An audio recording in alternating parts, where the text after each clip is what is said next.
ईद का पहला दिन, दूसरा दिन और तीसरा दिन कैसे गुजारा, क्या पहना, क्या बनाया, क्या खाया, कहाँ रही, कैसा गुजारा दिन, और ये सब कुछ देखने को मिलेगा आपको आज के इसी व्लॉग में। तो व्लॉग आपने स्किप नहीं करना है, व्लॉग कंप्लीट देखना है, बहुत कुछ है आज के व्लॉग में। तो स्टार्ट करते हैं आज का व्लॉग। अस्सलामुअलैकुम माय यूट्यूब फैमिली, कैसे हैं आप सब? आई होप आप सब ठीक होंगे, खैरियत से होंगे। और मेरी तरफ से आप तमाम यूट्यूब फैमिली को गुजरी हुई ईद उल अदा बहुत बहुत मुबारक हो, जो 2 दिन हो चुके हैं और गुजर चुकी हुई है। और मेरा व्लॉग इतना लेट हो चुका है, व्लॉग क्यों लेट हुआ वो सब कुछ आगे देखने को ज़रूर मिलेगा। लेकिन यहाँ बता दूँ कि ये सुबह सुबह का वक्त है, ईद की नमाज़ों का वक्त है। अच्छा, ये ईद का पहली सुबह है, मतलब है कि रात भर हम सोए नहीं थे और फिर जो है ना फजर की नमाज़ें वगैरह अदा करी थी। उसके बाद जो है ना ईद की नमाज़ का इंतज़ार हो रहा था बेसब्री के साथ। इशाल और महानूर जो है ना बस यहाँ बैल्कनी में लटके हुए थे, मम्मा कब गाय कटेगी, कब यहाँ पर बकरे कटेंगे, कब कुर्बानी होगी। और मुझे इंतज़ार होता है हमेशा से इस ईद की नमाज़ का, जब ये मस्जिद में ईद की नमाज़ हो रही होती है, सफ़े लग रही होती हैं, तमाम नमाज़ी जो है ना अपने अपने घरों से तैयार होकर यहाँ पर आ रहे होते हैं और सफ़ों में जो है ना तैयारी कर रहे होते हैं नमाज़ अदा करने के लिए। मैं मुंतज़िर होती हूँ इस वक्त की। अच्छा जी, यहाँ पर जो है ना ईद की नमाज़ें हो चुकी थी और हस्बैंड जो है ना अपने सेठ के घर पर, उनके यहाँ कुर्बानी थी दोनों सेठ के घर पे, तो दोनों के घर अलग अलग है, जाहिर सी बात है, एक कराची का ये कोना, एक कराची का वो कोना। तो इनको भी जो है ना वहाँ पर कुर्बानी में जाना था, तो वो घर पर आए नहीं, वो चले गए थे ईद की नमाज़ पढ़ के डायरेक्ट ही अपने सेठ के घर पे, क्योंकि सुबह जो है ना फर्स्ट टाइम में वहाँ पर कुर्बानी हो जाती है।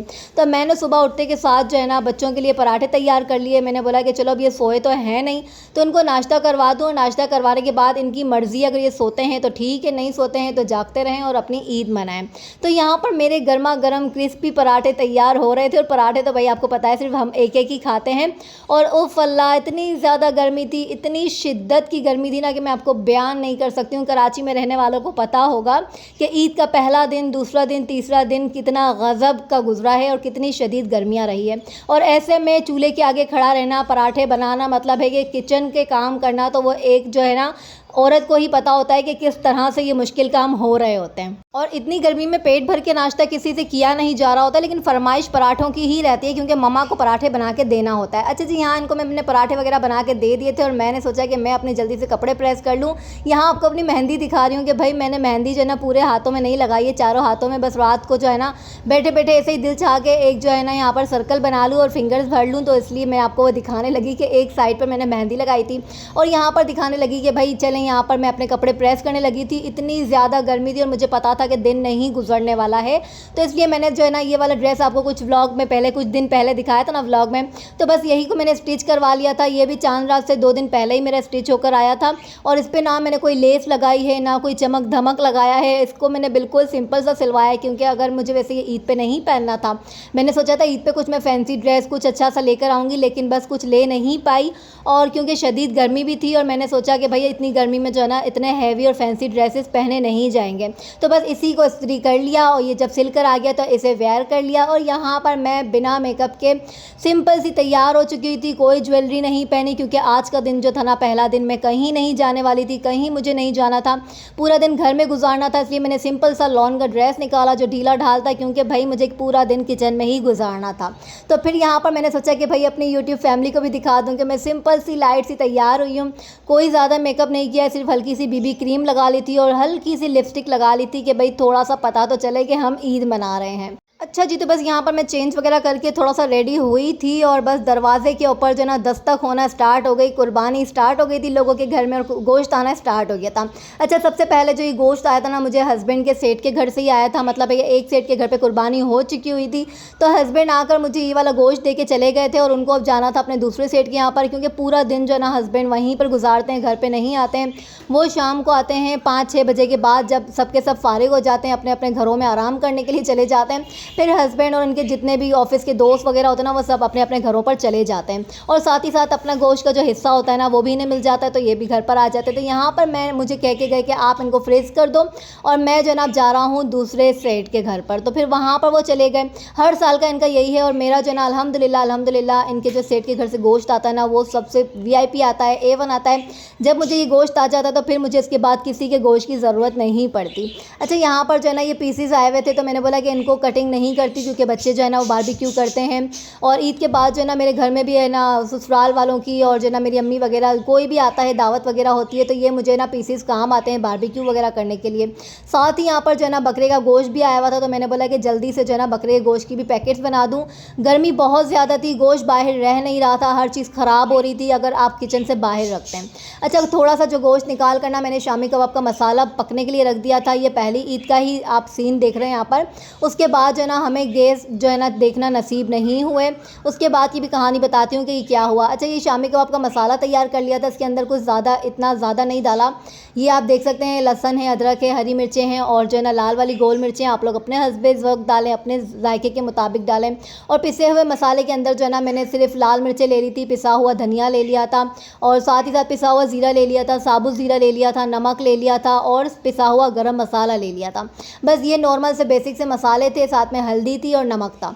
ये डालकर मैंने जो है ना इसमें चने की दाल डाल दी थी। तकरीबन ये गोश्त जो था ना वो 2 किलो के करीब गोश्त था, प्योर गोश्त था, बिल्कुल साफ़ सुथरा, बिना चर्बी के, बिना हड्डी के साफ़ सुथरा गोश्त था। इसके अंदर मैंने ना आधा किलो के करीब चने की दाल डाल दी थी। बहुत ज़्यादा चने की दाल अगर मुंह में आती है ना तो बच्चे पसंद नहीं करते, तो बस मैं अपने हिसाब से बनाती हूँ, आप लोग अपने हिसाब से बनाएं। और ईद की जो है ना ये रौनकें ही यही होती हैं कि बस पहला गोश्त आए ना तो आपने शोरबे वाला सालन बना लेना है, शामी कबाब बना लेने हैं, कबाब बना लेने हैं और हर घर में जो है ना यही खुशबुएँ आ रही होती हैं। अच्छा जी, यहाँ पर जो है ना दूसरे स्टेट के घर से गोश्त आ चुका था। पहले जो हस्बैंड गए थे ना तो वहाँ पर जो है ना उनका गोश्त जो था वो मैंने सारा साफ़ करके फ्रिज में रख दिया था, थोड़े का शामी कबाब बना लिए थे। अब ये बकरे का गोश्त जो है ना वो उन्होंने माशाल्लाह से 7 से 8 बकरे किए थे, तो उसका गोश्त बहुत अच्छा था। तो ये मुझे पूरा थाल भर के बकरे का गोश्त आया था। तो बकरे का गोश्त जो है ना वो मैं बहुत ज़्यादा पसंद करती हूँ। बच्चे नहीं खाते इतना शौक़ से, हस्बैंड नहीं खाते, फिर मुझे थोड़ी चालाकी करनी पड़ती है, उनको बिना बताए जो है ना वो खिलाना पड़ता है कि मैं बिरयानी बना लेती हूँ, मैं जो है ना सालन वगैरह बना लेती हूँ, कढ़ाइयाँ बना लेती हूँ। इनको पता ही नहीं चलता है मैं इतनी भुनाई करती हूँ, इतनी भुनाई करती हूँ कि इन्हें पता ही ना चले। जब ये लोग खा जाते हैं ना तो फिर उसके बाद पूछती हूँ कि कैसा बना था, फिर तारीफ़ें जब मिलती हैं ना तो फिर मैं कहती हूँ ये तो बकरे का गोश्त बना था, फिर हैरान रह जाते हैं। अच्छा, यहाँ पर जो है ना 2 हिस्से कर लिए। आज मुझे बनाकर देनी है बिरयानी बच्चों को और ये भी मैं बकरे के गोश्त की ही बनाने वाली हूँ जो इन्हें बिल्कुल भी पता नहीं चलने वाला। तो बस ये गोश्त अलग कर दिया, बाकी जो है ना 4 से 5 पैकेट बकरे के गोश्त के बना लिए थे, इनको मैं रख दूँगी। फिर जब जब ज़रूरत पड़ेगी फ्रिज से निकाला और हमने खाया। बस जी, यहाँ पर शाम के 5 बजे का वक्त था, हस्बैंड फ्री होकर आ गए थे, लेकिन वो फ्री हो गए थे लेकिन हमने इन्हें फ्री नहीं रहने दिया। मैंने कहा कि ये जो गोश्त आया हुआ है ना इसको आप मुझे साफ़ करके नीट करके दें, सारी चर्बी वगैरह जो इसके ऊपर लगा हुआ है ना वो सब हटा कर दें। मुझे कीमा करवाना है और मैं कीमा बनाकर उसको जो रख दूँ ताकि मैं फ्री हो जाऊँ। अच्छा, ये 1 किलो के गोश्त का पैकेट मैंने बना लिया था क्योंकि मेरे घर में दावत होगी, इन लॉस आएंगे, मेरे जो है ना ससुराल वालों की दावत करूँगी, तो फिर इसलिए जो है ना वो साफ़ पैकेट जो है ना किलो किलो के वो बना के अलग रख दिए थे। कीमे के पैकेट्स अलग बना के रख रही थी, बकरे के पैकेट्स अलग बना कर रख रही थी ताकि मुझे जो है ना बाद में किसी किस्म की परेशानी ना हो। मैंने एक पैकेट निकाला और मुझे याद रहे कि भाई ये कौन सा पैकेट है।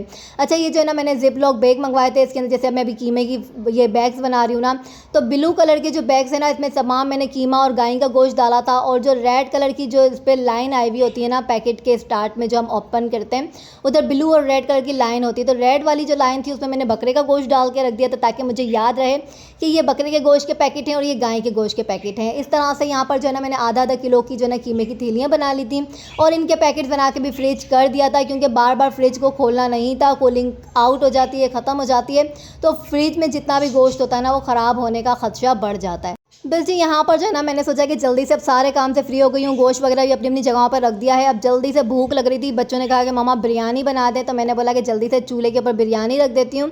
तो बिरयानी पकने के लिए मैंने रख दी थी चूल्हे के ऊपर। आज जो है ना पहली ईद थी तो हमें गैस मिले थे, उसके बाद जो है ना दूसरी ईद तीसरी ईद जो है ना हमने शक्ल नहीं देखी कि हमने ना सुबह की चाय चूल्हे के ऊपर बनाई है, ना हमने दोपहर का खाना, ना हमने रात का खाना। हम इतने परेशान रहे ना कि जिसकी हद नहीं, जबकि हुकूमत ने कहा था कि 3 दिन आपको जो है ना भरपूर तरीके से गैस दिए जाएंगे। मतलब है कि चांद रात को भी कहा गया था, लेकिन चांद रात पे भी हमने जो रोज़ा खोला था ना वो बिना गैस के खोला था, सिलेंडर को यूज़ करते हुए। तो बस यहाँ पे फ़िलहाल अल्हम्दुलिल्लाह पहली ईद को हमें बिरयानी मिल गई थी, वो हमने जो है ना ये पका ली थी। और यहाँ पर मैं ये बता दूं कि दूसरी ईद को तीसरी ईद को मैंने व्लॉग अपलोड क्यों नहीं किया और मैं तैयार भी नहीं हुई, मैं कहीं आना जाना भी नहीं हुआ। तो वो क्यों नहीं हुआ, क्योंकि मेरी तबीयत हो गई थी अचानक से ख़राब। ये पहली ईद का व्लॉग चल रहा है और सेकंड ईद पर जो आप अभी आगे जाके क्लिप देखेंगे मैं तैयार भी हुई हूँ और मैंने जो है ना ड्रेसिंग वगैरह भी की है। दूसरी ईद को मेरे जेठ के घर पर कुर्बानी थी, तो इसलिए मुझे वहाँ पर जाना लाजिम था। वहाँ पे हमारी दावत थी और मेरी तबीयत जो है ना उसी दिन दूसरी ईद की सुबह को ही बहुत ज़्यादा ख़राब होना स्टार्ट हो गई थी।